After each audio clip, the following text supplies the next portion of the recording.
bem-vindos ao podcast da Sêneca. A gente está no capítulo agora do Império Romano e a gente fala dos tempos da monarquia no Império Romano. Roma teve como primeiro modelo de governo a monarquia. Eram os membros do Senado, que é o grupo composto por líderes de famílias ricas, que escolhiam um rei. E quais eram os grupos sociais no Império Romano?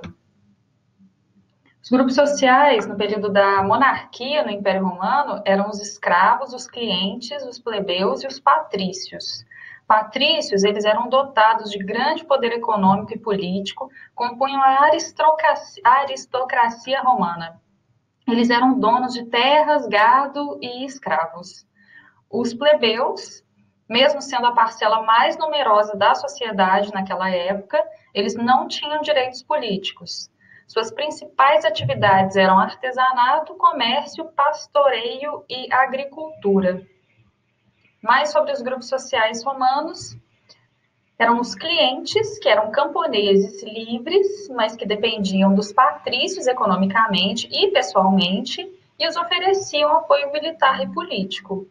E tinha também os escravos, que faziam trabalhos forçados em ambientes domésticos e outros lugares. Sem direitos políticos, eles eram escravizados depois de serem detidos em guerras ou por causa de dívidas que eles não conseguiram sanar.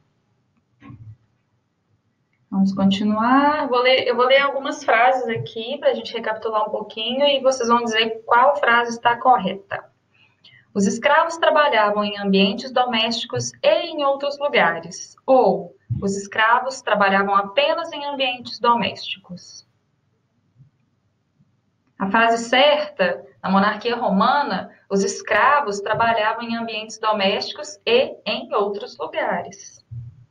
Agora a gente fala um pouco da República Romana. Em 1509, em 509 a.C., os patrícios removeram o rei, que era o último etrusco. Nascia um governo cujo controle era do Senado. No século VI a.C., foi instaurada a República. República vem do latim res publica, coisa pública. Primeiro imperador, vamos recapitular, desculpa, voltando, chegar na primeira parte aqui, voltando, gente.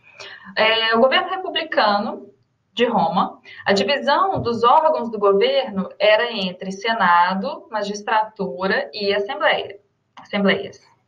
A magistratura tinha o papel de gerenciar o Estado, além de comandar o exército, aplicar justiça, controlar as finanças, propor leis, bem como administrar a cidade. O órgão formado por cônsules, edes, questores, pretores e censores.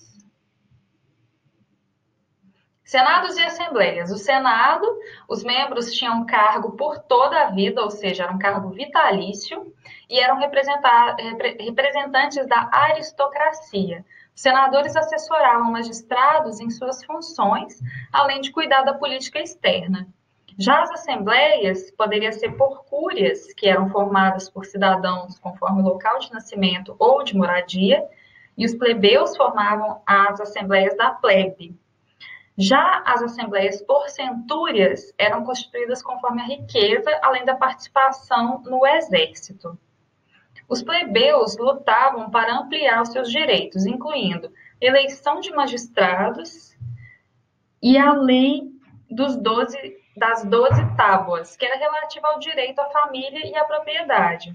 Em períodos diferentes, houve a eleição de Tibério Graco e Caio Graco como tribuno da plebe, que era essa questão da eleição de magistrados, um desejo dos plebeus.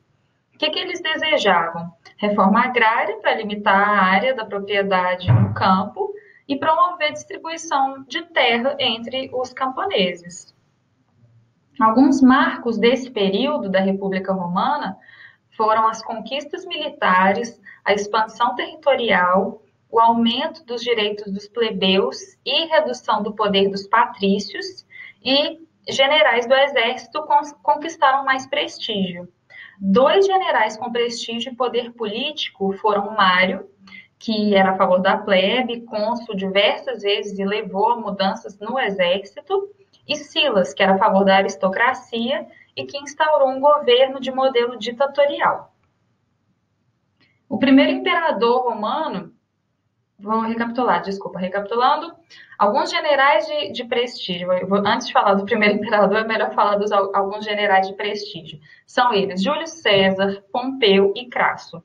Eles deram origem ao primeiro triunvirato romano, que era um governo de 3 pessoas.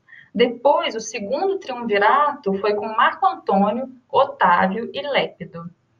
Fortalecido por embates entre generais, Otávio ou então Augusto, que depois esse virou o título dele, ele assumiu em 31 a.C., concentrando diferentes poderes e encerrando a República Romana. Então, o primeiro imperador romano foi Otávio Augusto. Vou fazer uma pergunta para a gente recapitular um pouquinho. Qual órgão comandava o exército romano? Era a Câmara, era o Senado, a magistratura ou a Assembleia? Qual desses órgãos comandava o exército romano? Era a magistratura. Bom, esse podcast vai ficando por aqui. Obrigada por escutar e siga a gente nas redes sociais. Sêneca já. Tchau!